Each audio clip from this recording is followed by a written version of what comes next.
important considerations for marital agreements are generally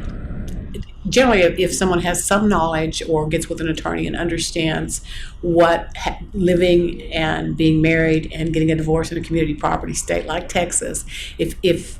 someone has working knowledge of what that means, then generally, and they don't want that to be how their divorce, should it ever happen, they're divorced to divide property that way or make the assumptions that are made, they can enter into a marital agreement, and that will say, and primarily for the most part, what it does is change the scheme of community property and the presumptions of community property. So if you just get married with no marital agreements and someday you have to get a divorce,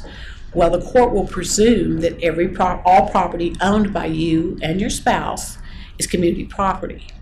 If you don't want that to be the presumption the court has, then what you can do is enter into a marital agreement. You can have a premarital agreement, which is an agreement that you get before you get married, or you can have a postmarital agreement, either one. And generally speaking, people use these to be able to remove themselves from the default provisions of the family code, which dictate how your property will be characterized, which is separate property or community property, and how it will be divided.